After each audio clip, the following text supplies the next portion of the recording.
kita aja ngomong kasar aja, bukan ngomong kasar, menghina orang yang kita kasih, pengemis yang kita kasih itu nggak boleh. Apalagi kita menghina istri kita, kan logikanya di situ. Iya, bahwa menghina pengemis aja nggak boleh. Nggak boleh. Gitu. Apalagi kita menghina istri apalagi mukul, gitu. Mukul. Sebetulnya kan gitu. Ya kan ya. Sama tetangga aja, gitu ya. Sama tetangga aja nggak boleh ganggu. Iya ya. Masa sama istri boleh? Nah itu logikanya di mana? Iya.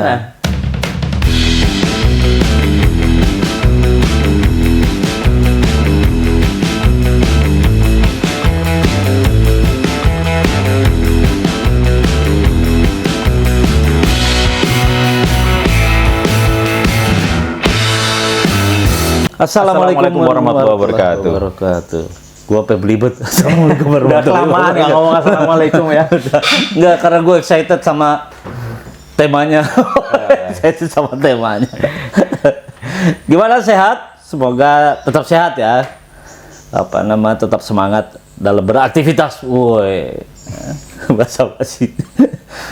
Jadi, kita mau menyoroti tema kali ini itu soal MMA dalam keluarga. Apa itu MM itu? MMA, Riz. Oh, KDRT, Riz. KDRT. Oh, MMA, lo tau kan, atlet MMA, martial art. Ya, dalam keluarga, ngeri ya. KDRT alias KDRT. Baru-baru ini, ada artis ya, istilahnya itu mencok istrinya. Lalu istrinya mengadu dan sekarang baikan lagi. Wah, aneh ya. Padahal udah dicok, udah dicekek, udah dibanting gitu ya, terus dimaafkan lagi. Ya, semoga tetap langgeng lah ya. Nah, bukan baikannya, bukan ininya yang kita obrolin, bukan permasalahan dianya gitu ya, bukan soal gosipnya. Namun, kita mau bahas soal sejauh mana, bukan sejauh mana ya, kekerasan tuh tidak boleh dibenarkan. Ya. Tidak dibenarkan dalam kondisi apapun. Nah, ibaratnya gitu kali ya, dalam persoalan apapun. Gitu. Begitu jadi keluarga gitu. Kok tega-teganya? Bukan tega-teganya. Kok bisa terjadi seperti itu gitu loh. Yang lebih parah lagi adalah membawa dalil bahwa gua suami, gua berhak atas istri gua. Tulis. Itu gimana, Riz? Iya.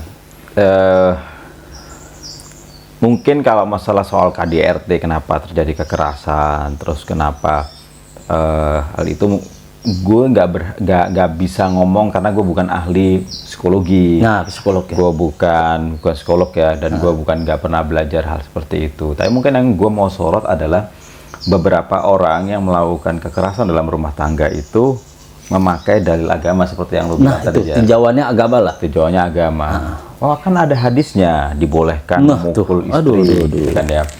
Terus kemarin nih Jar, gue lihat video seorang kiai yang cukup besar gitu kan ya, atau paling enggak di medsos cukup besar gitu, yang kemudian ngomong yang bikin kaget karena ngomongnya daripada cerai kemudian jadi janda, kemudian bikin fitnah, mendingan ya nggak apa-apa. Hah? Terima aja gitu? Terima aja. Aduh. Gue shock sampai gue lihat berkali-kali kan.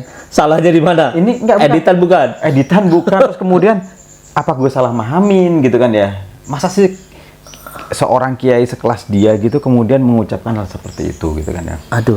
Gak usah disebut namanya, Gak usah sebut namanya gitu kan ya. Cuma cari sendiri ya. Cari sendiri. Mungkin bahkan udah ada pada lihat. Iya, gitu udah pada lihat. Cuma yang pengen gue sorot memang soal pemakaian dalil agama yang mengatakan bahwasanya, oh ada kok hadis yang mengatakan bahwasanya boleh memukul. Waduh. Nah, pertama adalah, malah gue belum dengar tuh hadisnya. Ada memang, sayangnya memang ada hadis yang membolehkan seperti itu. Tapi kita harus mendekatnya dengan beberapa hal. Pertama adalah Nabi sendiri emang pernah mukul.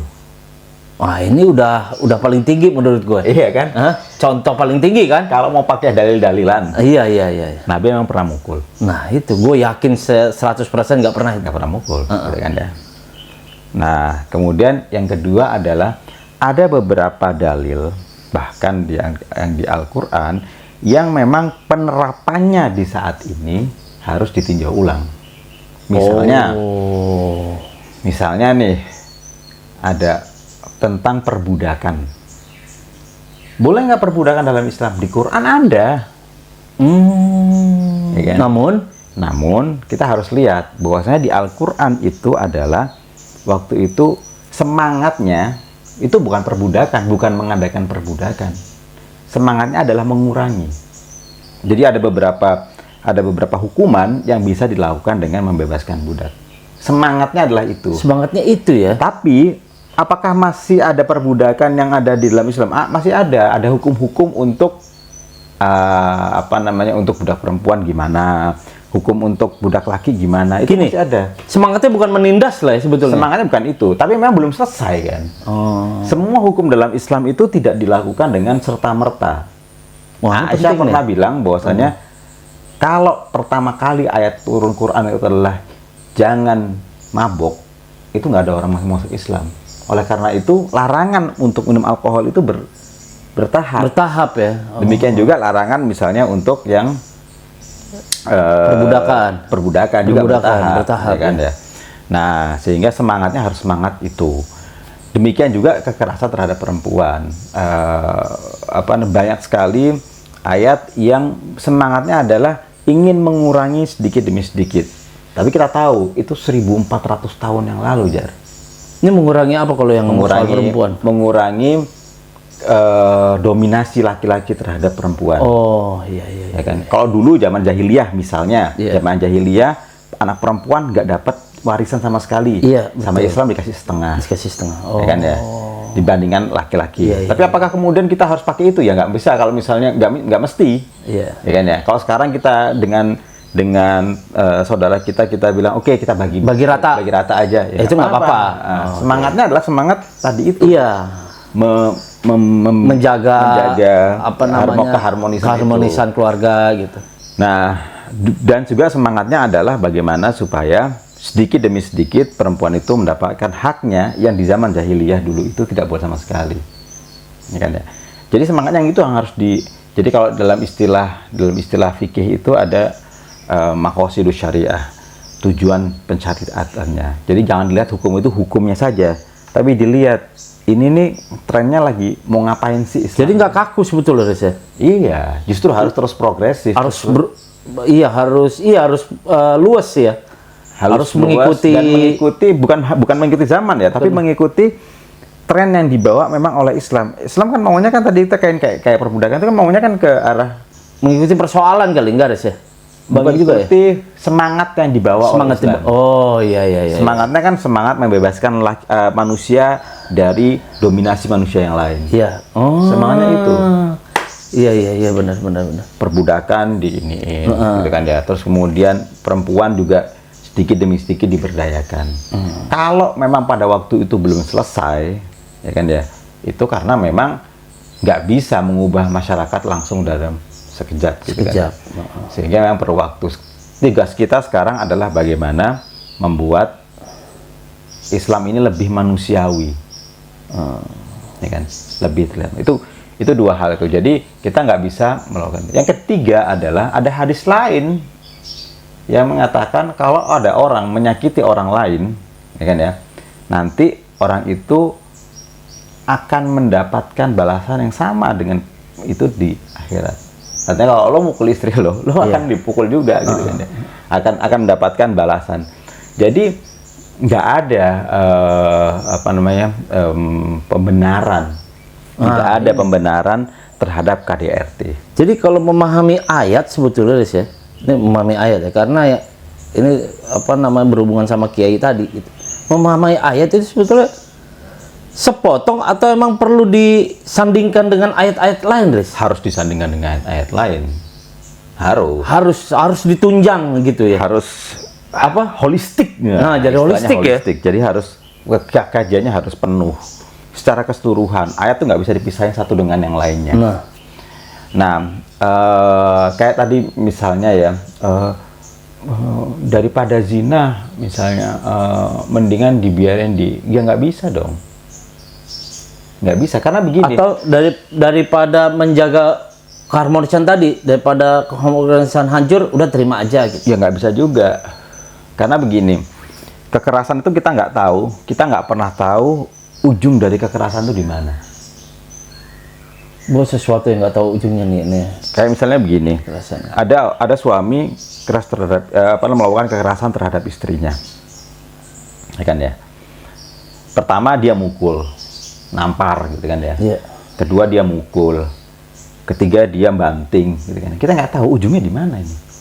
Iya. Jangan sampai udah telat gitu kan ya. Udah nggak apa-apa lah demi anak, ya udah nggak apa-apa lah daripada zina dan segala macem, ujungnya mati.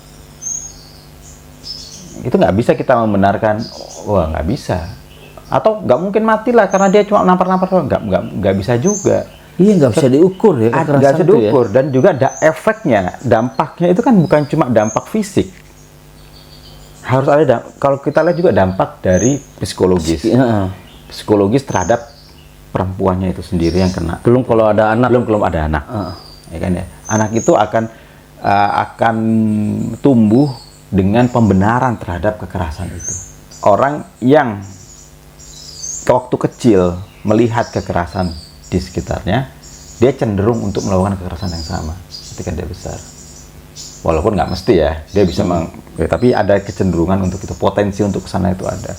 Sehingga kita bayangin berapa panjang efek itu terjadi. Dan kekerasan memang bukan hanya kekerasan fisik ya, menghina, merendahkan, itu udah kekerasan. Omongan aja gitu itu kan udah ya. bisa bikin kekerasan. Kita aja ngomong kasar aja, bukan ngomong kasar, menghina orang yang kita kasih, pengemis yang kita kasih itu nggak boleh.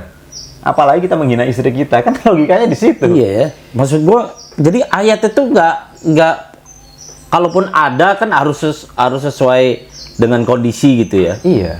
Terus itu pun nggak bisa langsung satu ayat itu kita artikan gitu. Maksudnya kita berdirikan sendiri. Dia harus ditunjang dengan ayat-ayat. Misalnya kayak tadi gitu, bahwa menghina pengemis aja nggak boleh. Nggak boleh. Apalagi kita menghina istri. Apalagi mukul gitu. Mukul. Sebetulnya kan gitu. Ya kan ya.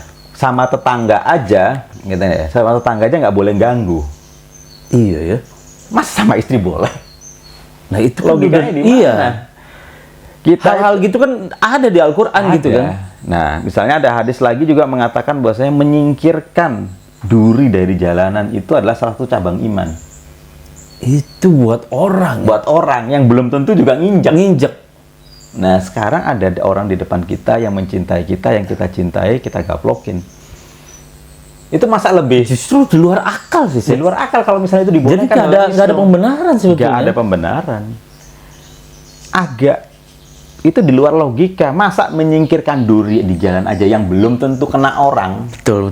Ya kan ya? Itu udah merupakan salah satu dari 99 cabang iman. Terus gaplokin istri dibolehin dalam Islam. Wah, itu kan iya. Logikanya di mana coba? Iya.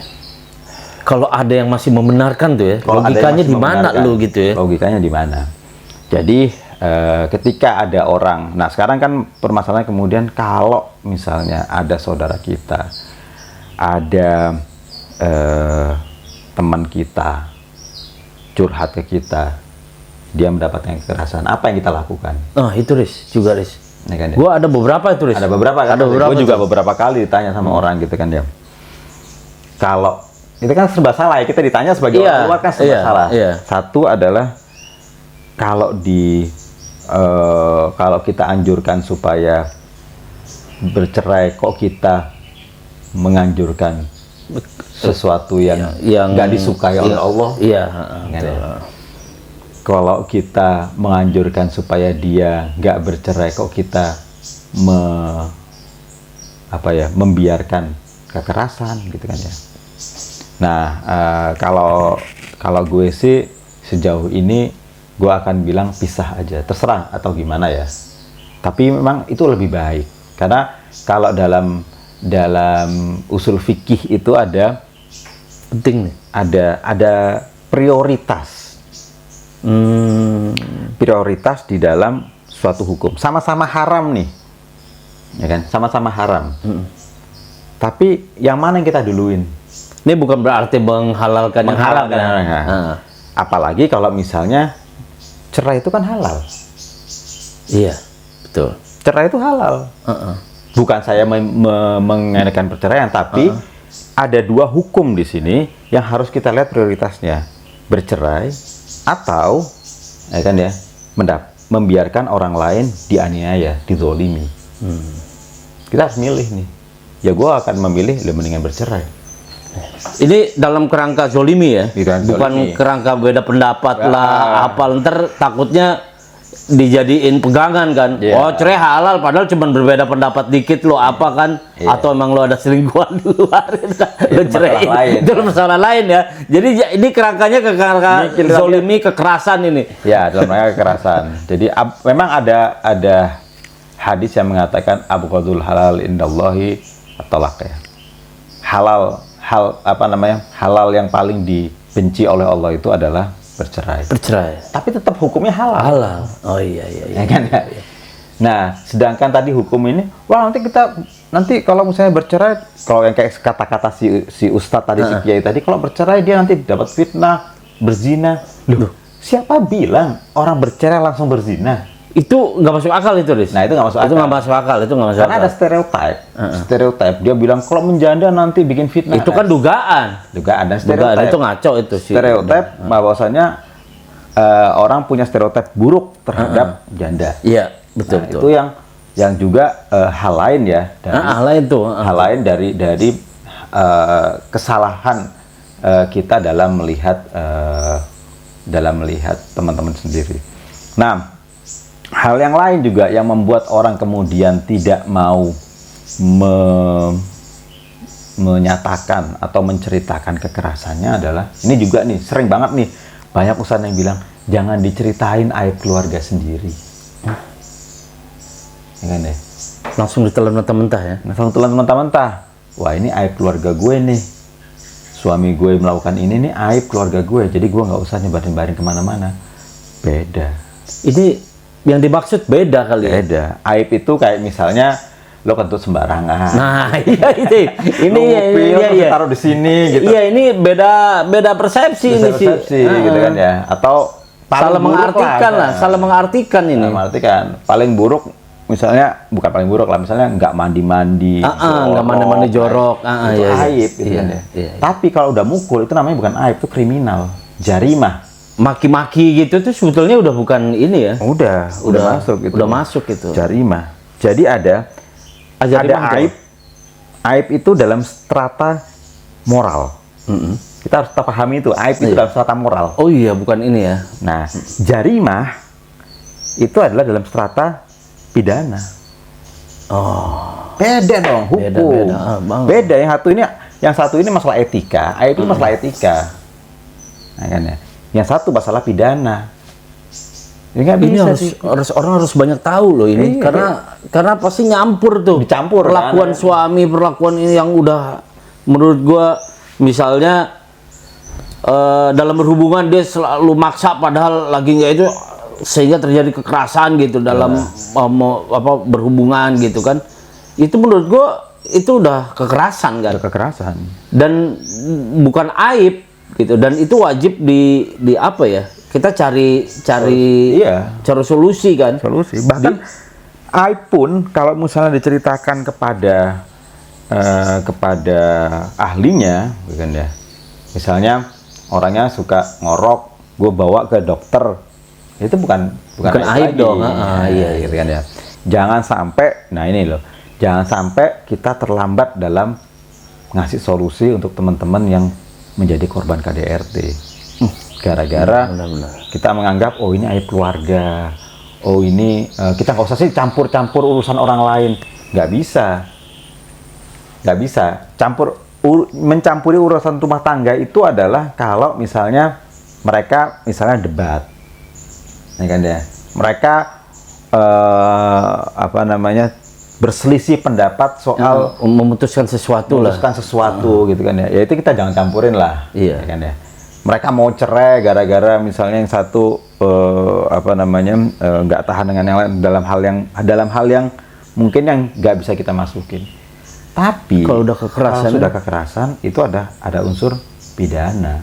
Dan itu kemanusiaan ya, maksud gua. Jadi kalau ada orang ngelihat itu kewajiban. Wajib malah kan. Wajib bagi dia untuk melaporkan ke pihak yang berwajib. Iya, minimal melerai dulu lah ya, gitu ya. Oh iya, kalau ketemu di depan kita lagi digebukin ya kita harus kan melerai. Takutnya kan tetangga lagi digebukin, oh udah jangan ikut campur, itu bukan urusan keluarga kita.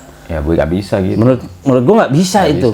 Kalau masih teriak-teriak sama-sama teriak, lah itu lain cerita lah ya. Kalau yang kemudian yang jadi korban. Tapi kalau yang udah bakbuk gitu yang jadi korban istri ataupun suami. Iya, ada juga sih suami yang dipukul istri itu ada juga. Jarang.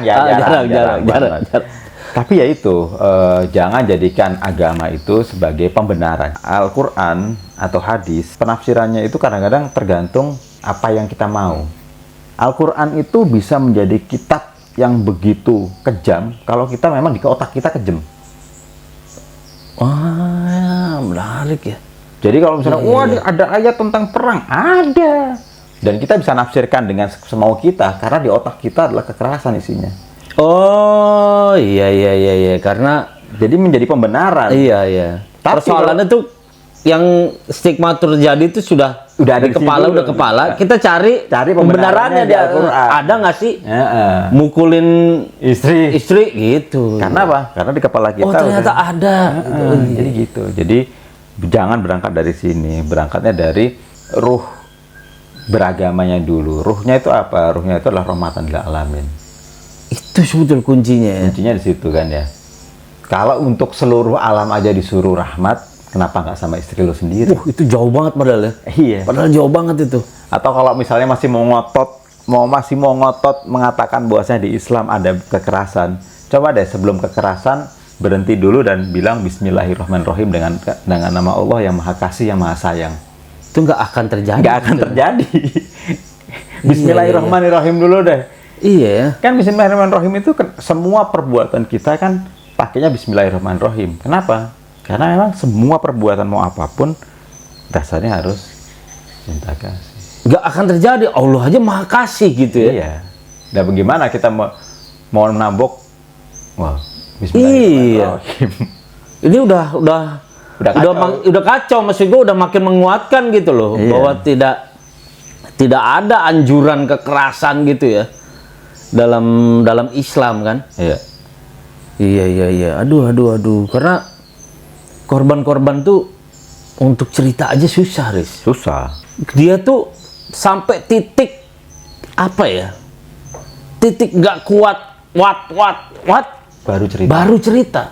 Itu menurut gue udah bukan telat ya. Nggak ada istilah telat sih sebelum mati ya gitu ya. Maksud gue setelah dia babak belur lah, habis-habisan secara jiwa raga gitu. Baru dia berani cerita. Berani cerita. Dan yang gue bingung adalah orang-orang di sekitarnya juga nggak berbuat apa-apa, Riz.